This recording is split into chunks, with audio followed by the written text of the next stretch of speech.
insane reality. It's about identity, gender entitlement, discrimination and equal treatment. Okay, so we are here with Ad Verdiesen, and we're doing the interview today.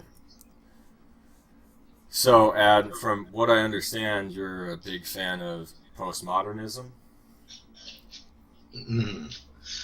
Yeah, cultural postmodernism. Cultural postmodernism. I'm against it. Okay, and how would you define cultural postmodernism for our viewers?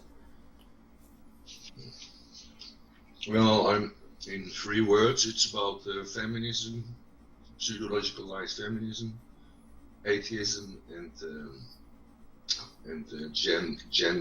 genderism. Okay. Homosexuality and such. So, it sounds to me like what you refer to as postmodernism is what I would call cultural Marxism. Yeah, except postmodernism is after World War II. Okay. And it's in the West. Well, that's where we consider cultural Marxism to be too.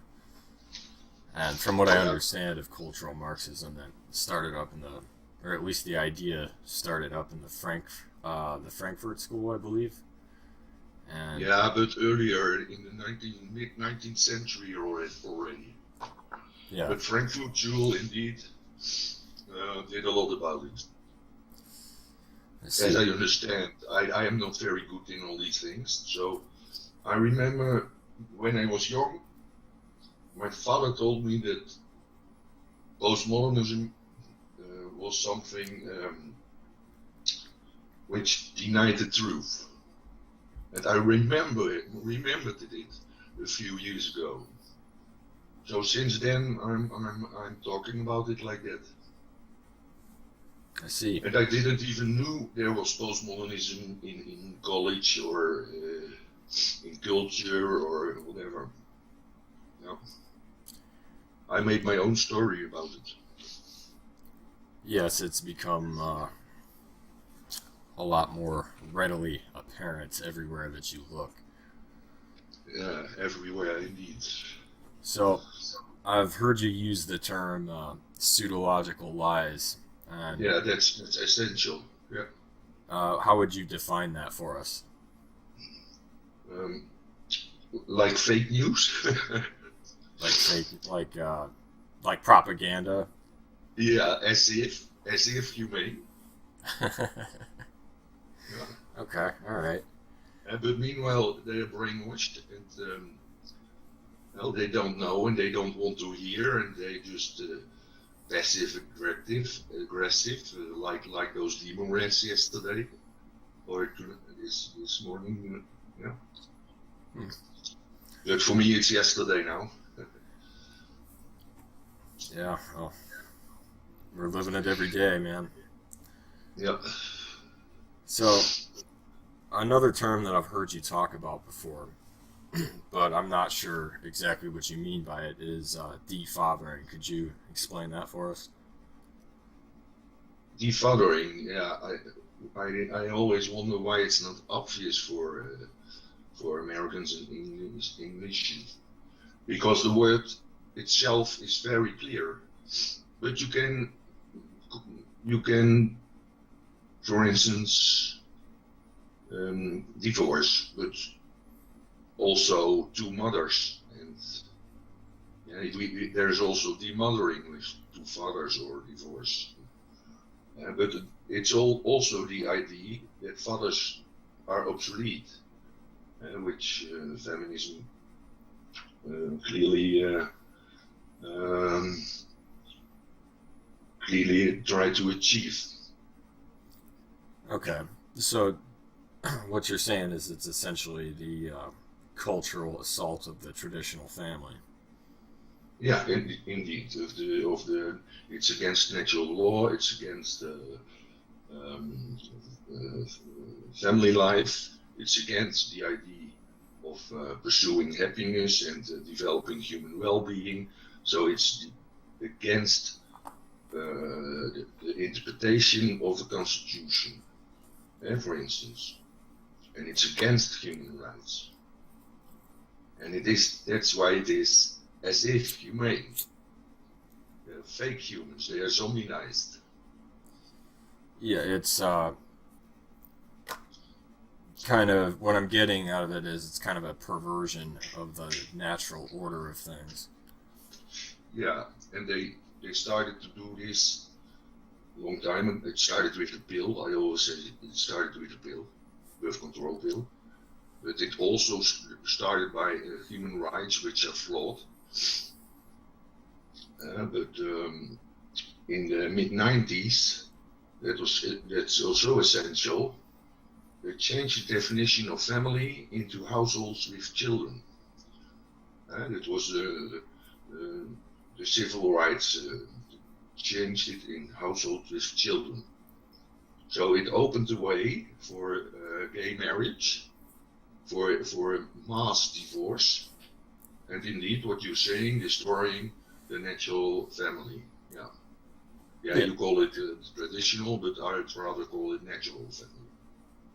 Yeah, well, I mean, I think we mean pretty much the same thing by traditional and natural family. I think traditional is more system-like, and natural is whatever country, whatever group, or it's just natural family life is the basis of humanity. Yeah. But it's also the basis of society. So that's more traditional family done, and when you're talking, it's like I'm seeing it, it's more a natural family. Oh yeah, and we could talk about how the degradation of families has negatively impacted society. I'm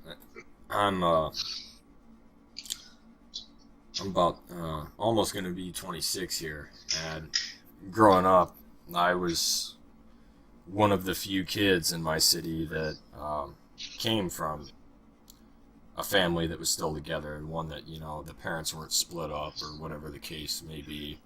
So I was kind of lucky in that regard, because most of my friends had split families. Yeah. Yeah, and defathering is one of the biggest issues with all kinds of consequences. Yeah, and it's in this country it seems to be were you pouring yourself a drink there? Yeah. What are you drinking? I'm drinking, it's called Vieux. Okay. And it's 35% alcohol drink, and I mix it with cola. Cola Light. There you go. Yeah, I should have got some beer before this, but I didn't. But that's on me. All right. That's okay. So, I'm going to ask you some personal questions here, just so our viewers know. About how old are you and what country are you from? My age is 60 and a half, and I have a Dutch passport. I reside in the Netherlands. Okay. I have 2 children. They are almost 22 and 24.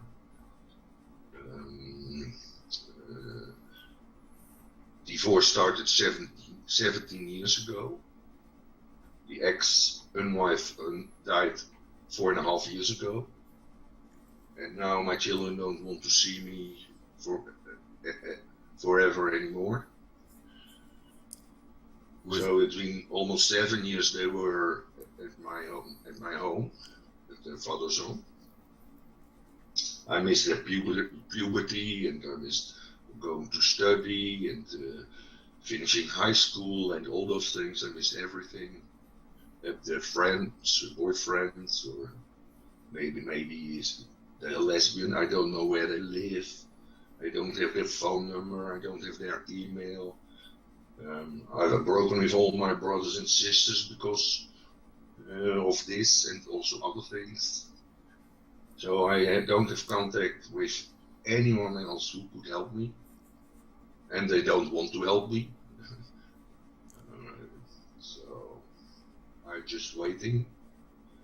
And at the other side, I don't mind going dead. So that's a bit my life, day after day. Okay. And I've been fighting for 14 years, also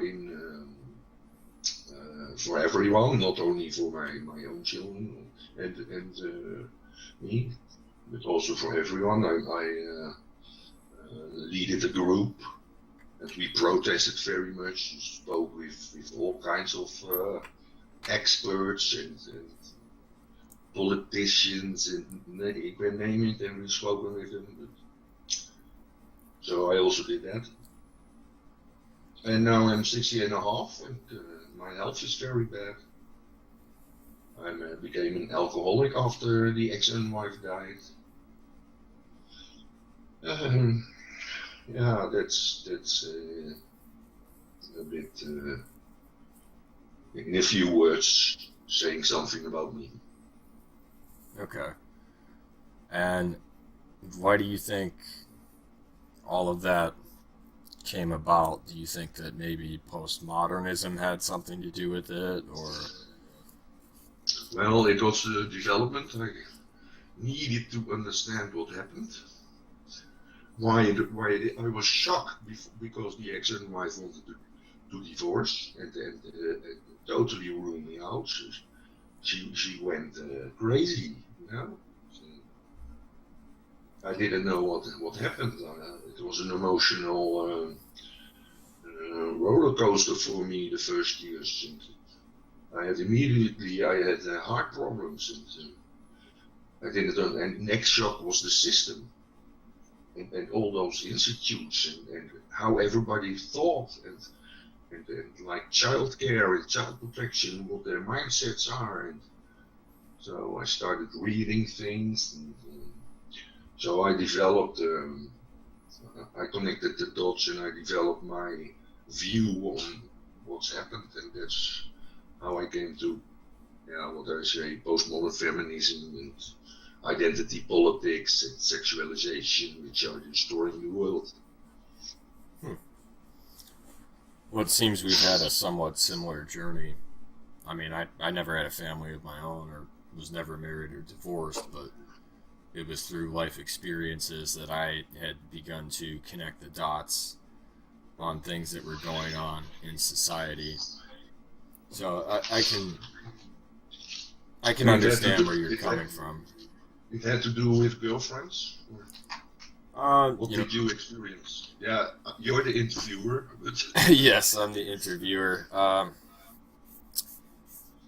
Girlfriends and friends, and just how things today seem to be so much different than what I imagined them to be in the past. Yeah, and you were the only one in an intact family. Yes. So, my parents fought like hell, but they, were always there for each other. They always supported each other, and that's just great, man, great. Yeah. It's not all pies and peas. Yeah, and I've got a great father and a great mother, and I'm very thankful to have that. Yeah, love is above all that. Yes, and I reckon you got the same thing as me. Love of life is what drives you. Yeah, you gotta live. You gotta try to enjoy yourself. You gotta pursue your goals and that sort of thing. And yeah, but like I already said, pursuing happiness should be in a healthy in a healthy setting. When you're Frankfurt School, it's kind of brainwashing. So your mindset is not healthy. You came from a healthy family. Yes. And then pursuing happiness in developing human well-being is in the context of a healthy family and a healthy society. And I totally agree. And so just pursuing that you're happy and you're doing good and getting a job and whatever, doing your study, it's not enough. It should be in a healthy setting, with a healthy mindset. Yeah, and well, part of it is you got to kind of create your own happiness. You got to find what makes you tick. I seem to think, you find what you like, and hopefully you make some friends along the way. But yeah, it is not all about the American dream. Indeed, you just find a way. And, yeah. Well, yeah, the American dream has kind of cheated a lot of people, and because not everybody reaches their dreams or fulfills their potential.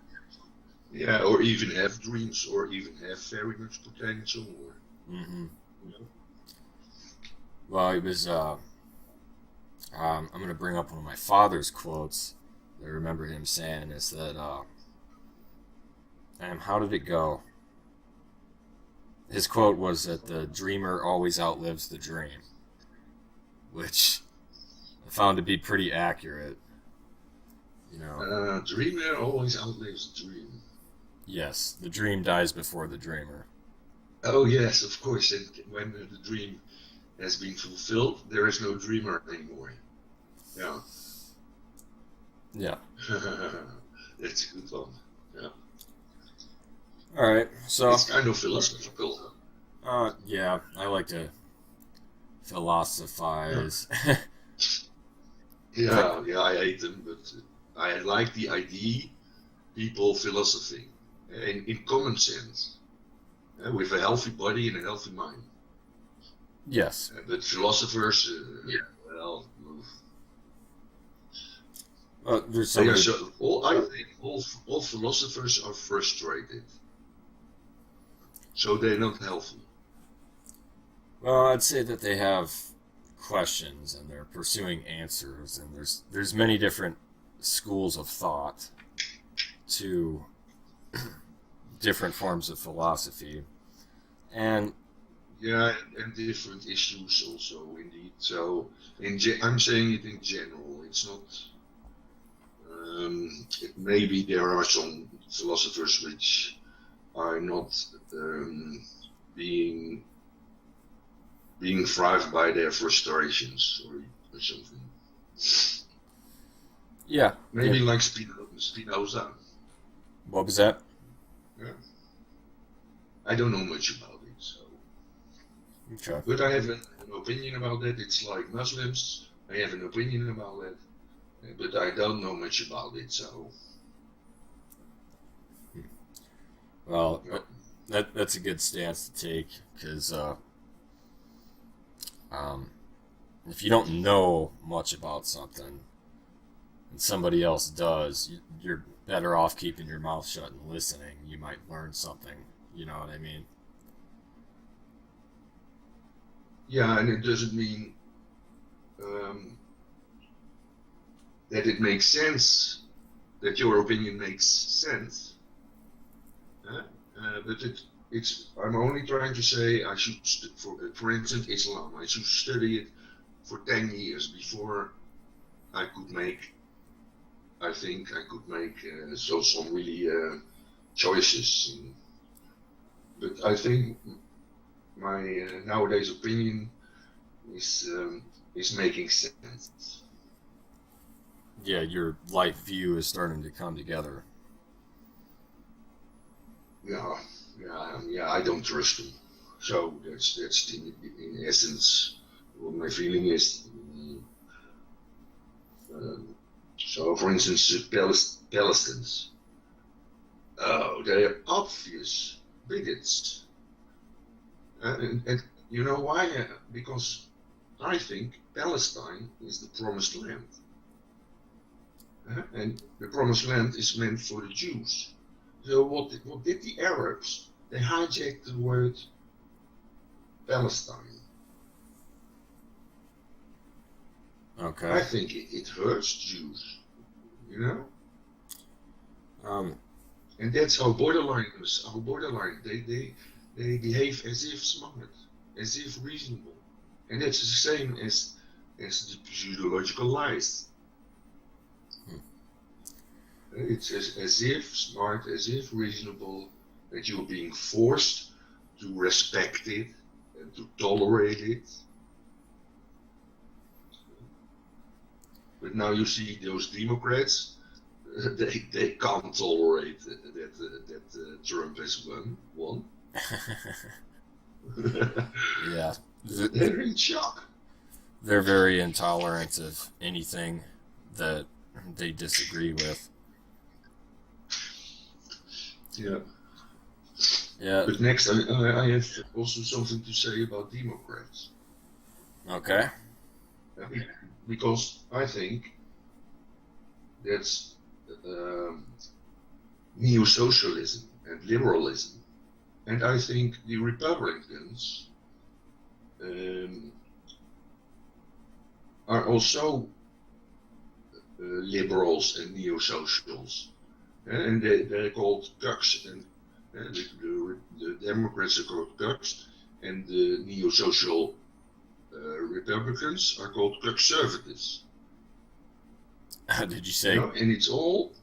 Did you say cucks and conservatives? Yeah. Okay. You don't know these words? No, I know these words. It's just I was making sure I didn't mishear you. For instance, a Republican voting for abortion. That's a conservative. Okay. And he serves neo-socialism. He serves feminism. And it's a pseudological lie, because abortion is murder. Life starts with conception. Life doesn't start with birth.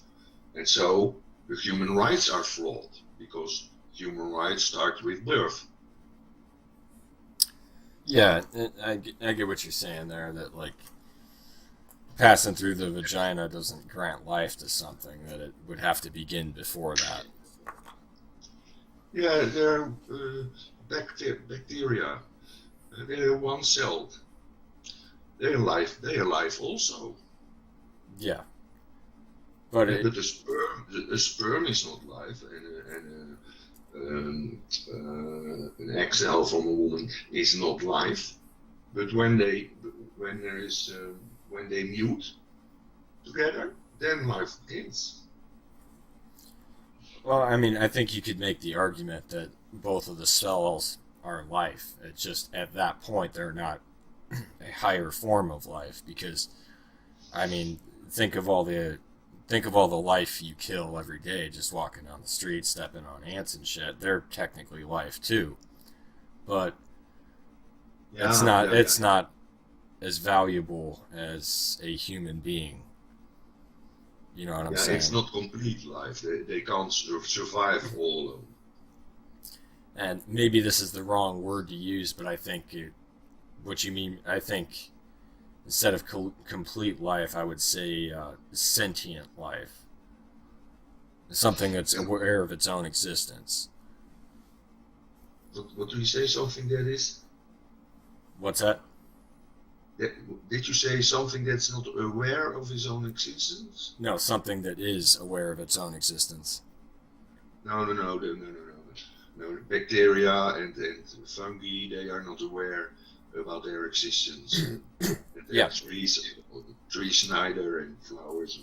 Yeah, that's what I'm saying. That, like, you know, a sperm or an egg, as far as we can tell, isn't aware of its own existence. Yeah, but a tree and bacteria and fungi, that's life. Yeah, it is, but they can reproduce. They can reproduce. Yeah, but what I'm saying is that the tree, bacteria, individual cells are not sentient life. You know, sentient life is aware of its own existence. Okay, but not all mammals are sentient. Yeah, I'm using the term kind of improperly there because the only thing I think we would clarify as sentient life on Earth would be human beings. Yeah, I understand. You're trying to say human beings differ from animals Oh, undoubtedly. because of consciousness, because of the soul. Even if we don't know what the soul is. Hey, you smoke too. Yes, yeah.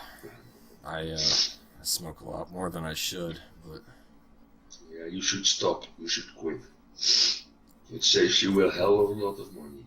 yeah, I know. Well, And at the end, you're getting COPD and asthma, and I know. I smoked from when I was 8 years. oh, it's kind of my last crutch. I used to have a bunch of drug problems and shit, and I quit doing all of that, and I just still smoke cigarettes. So Yeah. I I don't know. I'm proud of my victories. You know what I mean? Yeah. But all right, let's get Count your blessings. yes. uh, let's get back to our questions here, though. So, what did you do for a living? What was your employment? Um, First, let's start what I studied. I studied biochemistry, Okay. and I didn't finish it. I still had half a year to go, but it was well. I wasn't a scientist, and those were also economic. There was economic crisis in the early '80s, Okay. and there were women who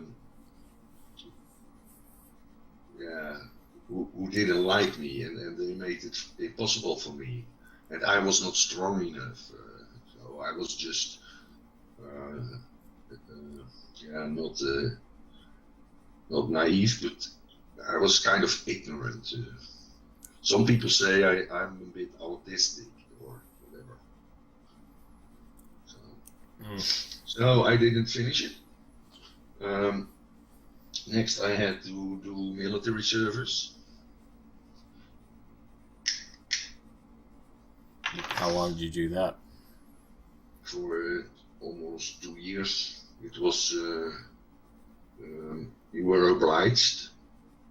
The two first sons of a family were obliged to serve in military. Okay. How many brothers and sisters do you have? 10, 10. no, 11. One passed away very young, Wow. mid-round. That's a big family, man. Yeah, in your perspective, it's relative. Postmodernists say it's relative. Yeah. I mean, I got one brother and one sister, and that's kind of a large family for Americans. I mean, Yeah. occasionally you'll meet people that have 6 or 7 brothers and sisters, but 10, Yeah. that had to be hard. I wanted 5 children, but the offended wife, she stopped with 2. She was told to, in her mindset, 2 was enough, and she could make a career then. Blah, blah, blah. Yeah. So, but I was just, I didn't have enough manly energy or manly knowledge to push it my way, you know. Well, okay, but next, in military service, I learned to drive trucks, so I became a truck driver for 4 years, and then my back didn't last. I had very much pains in my back, and at the same time, ICT was coming up, and the government had a program to how do you call that, to re-educate higher higher educated people with no jobs to ICT. So I stepped into that program. It was the first program, and next I was a programmer, analyst, and I was studying for a business and ICT. So I did that for 14 years. And I was studying for business ICT. I had to go half a year, but I didn't finish it because of divorce. It's the same story with my study at university.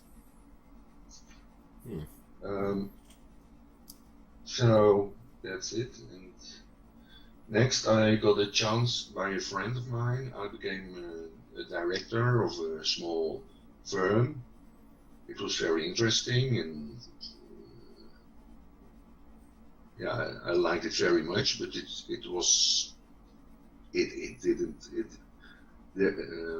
there was not enough. There were not enough orders. So after 4 years,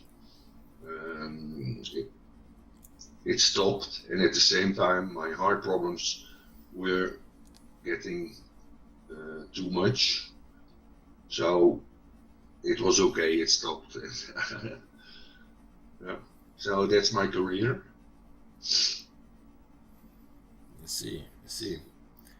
All right. And meanwhile, after divorce, I was leading this group on the internet with 500. You had MSN groups. In that time, they don't exist anymore, and all those information is also gone. But there were 500 members, and yeah, like I said, we often demonstrated. We climbed the roof. We had sorrow. We didn't have Batman like Fathers for Justice. We were called Divorced Fathers Netherlands, and the action group was Family for Justice. Yeah, so I did that too until egos made it impossible, and so everything crashed. And I'm still active. I'm trying to find the old nestors of father movement.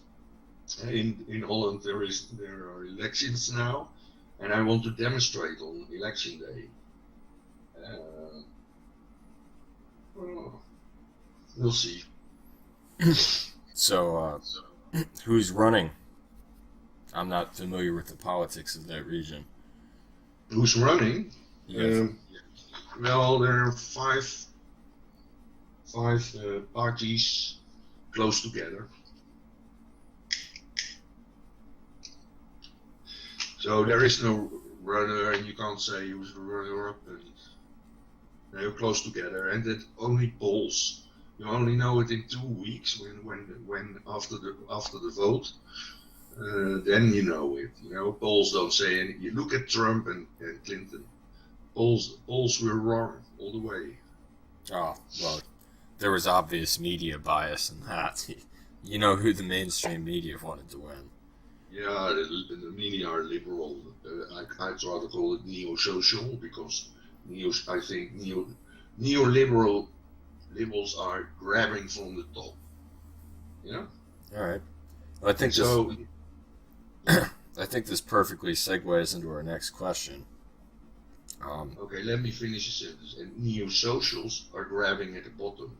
So they, like Trump also said, or suggested that single mothers should be helped. Well, I say that you're subsidizing, you're facilitating and stimulating defathering.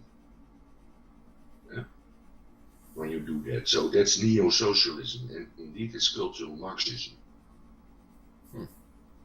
Well, that's an interesting perspective I haven't heard before. Yeah, it's just me connecting the dots. Drawing your own conclusions. Yeah, I'm always doing that. All right.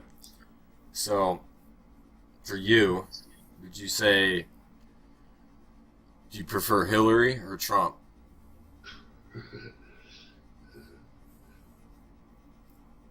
I prefer Trump, but I don't know. Like we still don't know what is going to bring us. Now the question is, how is Trump going to pay all these things? $1 trillion for infrastructure. How is he going to pay it? But at the other side, Obama made more national debt than all the other presidents together. So, but Hillary Clinton, I'm always triggered by types like that,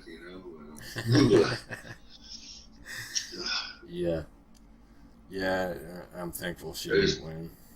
They're so liberal, they're so homophile, they're so feminized, and that's a wrong mindset. I say it again, as if humane.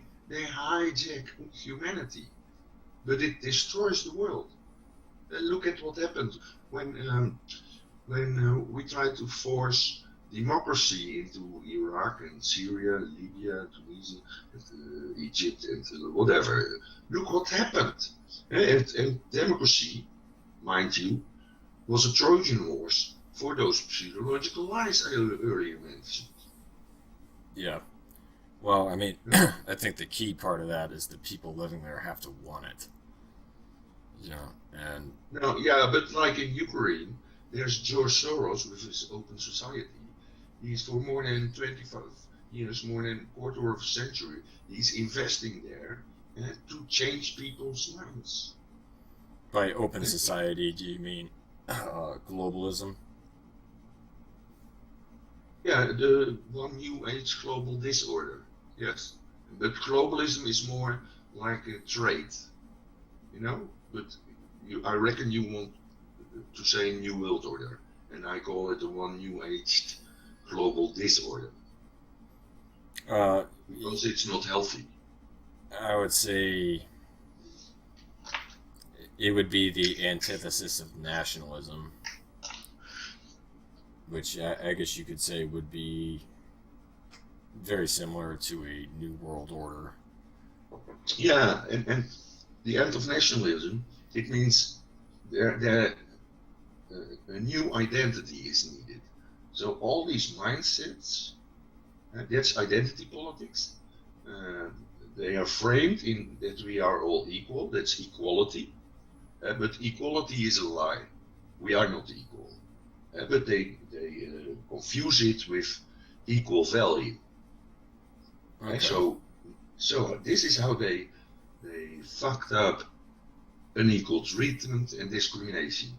And that's why everything nowadays for these neo-socials is racism and sexism and homophobic and misogyny whenever you say they are wrong. All right. So that's a good sentence because it's very important that people understand that discrimination and unequal treatment were different 10 years, 20 years ago. Oh, very different. It's and equality is just distracting, and it's as if it's normal, as if it's good, as if it's reasonable. It's all fake because in essence it's a pseudological lie. So normally intelligentsia should unmask that, and it should be void to begin with. Yeah. But they hijacked and raped the system. And now so many people believe in that, and they are unable to see the other side. Yeah. And it's like you said earlier about equality and discrimination. Those terms are so misused anymore that they almost don't even mean anything, at least in the modern society. Yeah, what people say, how people classify or define equality and discrimination anymore is just outrageous. yeah. There's a big effect you're talking about now. Hey, what are you study? What did you study? What did I study? Yeah, What do you mean? I mean, what did you do after high school? Or did you go to Oh, work? I went to work. I've been doing heating and air conditioning for pretty much ever since I got out of high school. I went to college for a little bit, and I actually dropped out of college because I was so sick of the progressive bullshit that they were pushing on us. As if progressive. It's backwarding. Yeah, it's regressive. It's not progressive, but it's kind of, it's not progressive at all. They love to believe they're progressive, But, like, as if that's the future. yeah, you know, as if, they're the purveyors of morality and, Yeah, but they devalued morals. They yes. devalued everything. And so it's like you said, that it's meaningless. hmm And I was kind of the ghost in the system there, man, because I just didn't agree with my teachers, and I didn't agree with my classmates, and I didn't agree with the type of person Yeah. that the college was trying to produce. So I quit going to school, and there Yeah, were and you weren't strong enough to go on, well, and you didn't like it, of course. well, yeah, I had other issues too, like a lot of kids that were going there, Yeah. uh, or either living at home or have some kind of support, and I was living on my own and working on top of going to school, Yeah. and so I had a lot of shit on my plate at that time, and Yeah. I just Yeah. eventually said fuck it. But for not having a college education, I've been decently successful, I would say, and so it Well, hasn't held me back. you're intelligent enough, so I thank you for telling me this. Oh well, I appreciate the compliment. It's Yeah, yeah, that's why I asked it. You know, I it's was wondering what did you study? Because you know what you're saying. These are issues. well, it's Yeah, you have to have kind of intelligence to talk about this yeah, and and to dare to interview.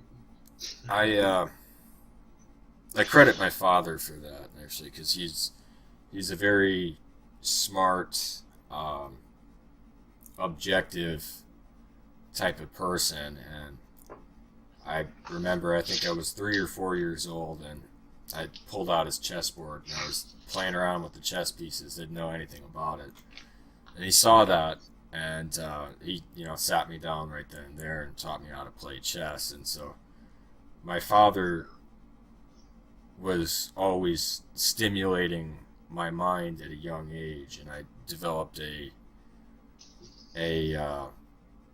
affinity to think about things, complex things, and so I pretty Yeah, much spent my whole life. yeah, and in a logical way, not a pseudological way. You know, Yes, in the old way, and you weren't infected by a common core. no, Yeah, in basic school and in high school, you weren't infected by it. no, I don't know, I just kind of always thought that I thought about things a lot more than the kids my age did. And I'm by far I'm not the smartest person on the planet. That's obvious, but I think I'm smarter than the common rabble. And Now, I was also good in maths, and but I started thinking about all this cow shit after divorce. Before that, I was so ignorant. I never, as a child, I wasn't worrying, wasn't thinking. I was just having fun, and I was a child until I married and got responsibilities for others. So that was when I was 35. Yeah. So I still feel like a child. And that's me. Well, that's not necessarily a Meanwhile, bad thing. I developed, and I know what I'm saying. And, it's controversial, and yeah, it isolates you. It estranges you. My children, and like you were estranged in your study. My children are estranged from me too. Well, Yeah, because the things I say, they don't want to hear it. Because high school and basic school, they twisted their minds. yeah, I can kind of understand that too, because I'm kind of the black sheep of my family and my beliefs. You know, there's that influence has somewhat penetrated my family, and so I get into a lot of arguments about things, but at the end of the day, we're all still there for each other. So, Yeah. but So, is your family mainly living in cities? On the Suburbs. West Coast or in the East, Northeast America? I live pretty close to Chicago, so we're like in the Okay. middle. Yeah. So I don't actually live in Chicago. That would be outrageous, but I live in a suburb of it. Because I think most biggest cities in America are progressive. Oh yes, without a Massive doubt. progressive. Yeah. So Yep. that's why I think when families are affected, because families oh, you were Central America, you said. Um, because families not living in progressive cities are mostly not affected by neo-socialism.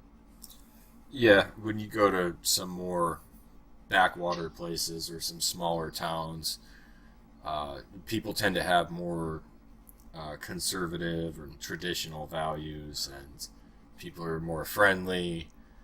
You know, Yeah, they are really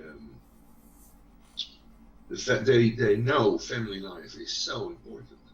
yes, It's not as if family is where your heart is, and so your friends are your family. No, it's not, and it's not about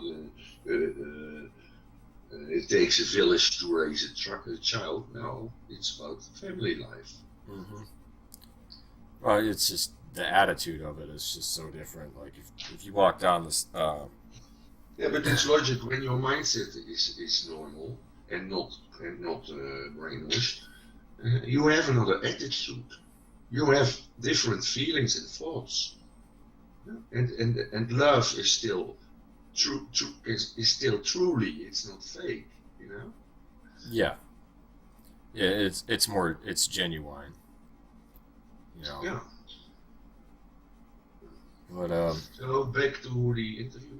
okay, We were talking about discrimination and confusion. I want to say something else about that. There are okay, two words which bother me, which meanings have been perverted so much, and those two words are create and diversity. okay, And diversity is used instead of variation. Because it refers to equality and it refers to discrimination. So it's for diversity refers to we are all human beings. yeah. Generally, And, they'll use it as yeah, skin color.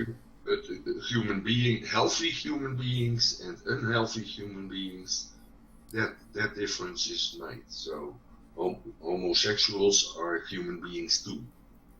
Yeah, they are human beings, but the value has been devalued because of equality. And the other word is create, I say human beings can't create. They only can produce, they can make, they can invent, they can fantasize, they can whatever. But they can't create, because creating is making something out of nothing. Yeah. But we can't do that in this universe. We can't. Well, at least not yet. We may Never. be one day. Never. We always need something to make another thing. Well, yeah, I suppose you're right. I was thinking of some In this fucking universe, I don't know. sci-fi I don't shit. know what's outside this universe, but in this universe, we can only make things. So makeability is now culture, and it's undermining nature. What about in the context of an idea? Do you think people could create ideas?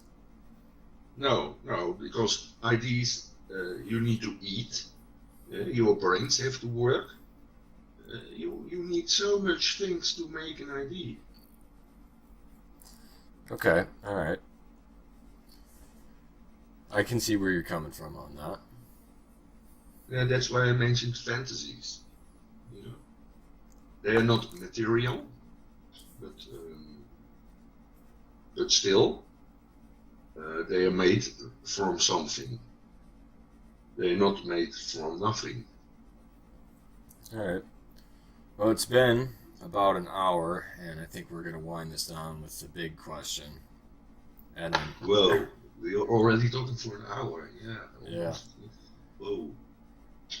So, Okay. I've got one or two more questions for you, or one more question for you. The big one. The big one. So, what is your end game on all of this? And how do you think you're going to accomplish it? You know, I mean, basically, how do you imagine the future? You know, life after you're gone, and what is your purpose in bringing attention to all of these issues that we discussed? Well, I have Frank Sinatra my way, you know, and I'm not very goal directed. I'm just saying what I'm saying. I'm not a preacher, not a teacher. I'm doing my best. You know, after the ex and wife died,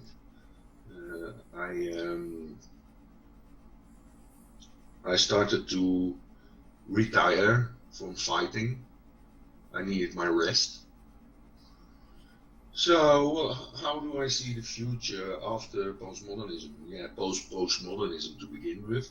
But we all already know it's here with hedonism. It's consumerism, having fun, and feel-good terrorism. That's already here.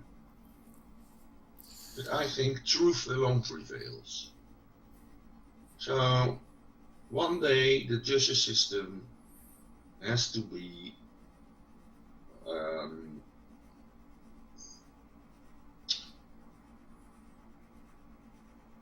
purified. Because without truth there's no freedom, and there's no justice, and there's no peace. Despite fake love, despite tolerance and whatever. You know, so I think one day the bomb will burst. And what's next? Yeah. What's next? I'm thinking about Homo robotica and Robo sapiens, or the human Deus. Yeah, I don't know what's happening. Will machines take over? I don't know. Well, that's a whole nother discussion in its own right, but yeah, but I think humanity is under stress because Homo robotica is kind of dehumanization. yeah, and empowering healthy people is dehumanization. You have to have a diagnosis um, to be helped, to be health, to be how do you say it? I don't know, but when healthy people are made better, that's dehumanization. Okay. So I think that's the future. Humanity is under stress, and humanity, yeah. I think in future maybe you have to go to basic school and high school to earn your citizen certificate, and otherwise you don't have civil rights. You can't work, you can't have a loan, or you can't have a house or whatever. Maybe that's the future. Well, Well, it's not nihilistic, but I'm not optimistic. oh, So I hope truth prevails. I hope so too. Yeah, yeah, it's really a big question. I didn't think about it much. All right. Now exposing my ideas, these are spontaneously, kind of. So you're, Whoa, it sounds really dark. The future. so you're just trying to spread awareness, essentially. I'm just trying to say what I have to say, and that's it. All right. Well, And other people may listen, may learn about it, may believe in it or not, or like it or not. I don't mind. well, it was fun having you on, man. Yeah, thank you. Of course. And, Hey, can I find it back, this interview? I will. I will post it to you in the Discord. Probably Okay. either tonight or tomorrow. Yeah, thank you, man. So yes, and you can take it and put it on your own channel. Yeah. So Okay, and you go on your own way. yes, You find your way. oh, of course. I got my message to spread too. So Yeah. all right, well, You better say not of course, but naturally. naturally. All right, my guest was Ad Verdiesen. You can find his YouTube channel on the same name, and I am Sionnach Zero, or yeah, Sionnach Zero. Like mispronounced my own name. So yeah, go ahead and like and subscribe if you're so inclined, and thank you.